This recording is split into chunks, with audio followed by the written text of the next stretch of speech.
Role and contribution of EDP in India. The importance of EDPs can be clearly understood by their role in the economic development of countries like India. EDPs का क्या role होता है बहुत clearly understood हो सकता है। जो economic development हो रहा है ना डेवलपिंग कंट्रीज में, जैसे इंडिया में जो इकोनॉमिक डेवलपमेंट हो रहा है एंटरप्रेन्योर्स के द्वारा, वो मतलब शो करता है डायरेक्ट कि यार EDPs ना होती ना तो यार होता नहीं है ऐसा कुछ। EDPs have been playing an important role in speeding up the process of economic development in following ways. अब EDP का डायरेक्ट रोल किससे लिंक किया हुआ है? इकोनॉमिक डेवलपमेंट से। तो इकोनॉमिक डेवलपमेंट हम देखने वाले हैं क्या क्या करके EDPs इकोनॉमिक डेवलपमेंट करती है इंडिया में खासकर। फर्स्ट है elimination of unemployment and poverty.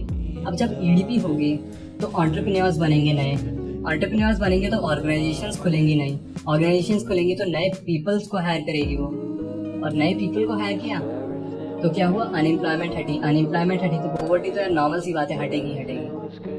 Balanced regional development. अब इससे क्या होता है, अलग अलग रीजन के है ना, अलग अलग रीजन के बंदे जिनके पास आइडिया वो आते हैं EDPs लेने के लिए, EDP के सेशंस लेने के लिए। तो इससे क्या हो रहा है? बैलेंस्ड रीजनल डेवलपमेंट हो रहा है, हर एक रीजन में पर्टिकुलर डेवलपमेंट हो रहा है, ठीक है।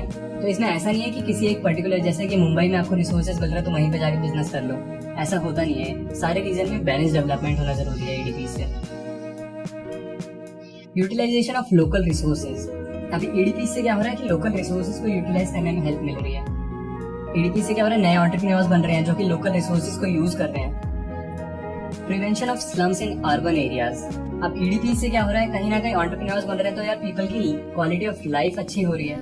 तो जो स्लम में रहते हैं ना अर्बन एरियाज में, उनका भी लाइफ पैटर्न बनेगा, उनका भी लाइफ पैटर्न बढ़ेगा, इकोनॉमिक डेवलपमेंट हो रहा है। मतलब ऑफकोर्स की बात है यार, स्लम्स को तो मतलब कुछ तो पोर्शन जाएगा ही उसका। लास्ट है यहाँ पे diffusion of tension among youth. अब जब उनको टेंशन हो रही थी कि यार मेरा आइडिया है एग्जीक्यूट हो पाएगा नहीं हो पाएगा, वो डिफ्यूज हो जाता है इस चीज से। वो EDP के सेशंस लेंगे, अब वो मतलब चौड़े होके, मतलब कि यार अब तो बिजनेस एग्जीक्यूट करना है, अब तो प्लान को एग्जीक्यूट करके दिखाना है, बिजनेस स्टार्ट करना है ना। तो उनमें कॉन्फिडेंस आ जाता है बहुत सही, तो उनकी टेंशन कम हो जाती है। तो इसलिए diffusion of tension among youth.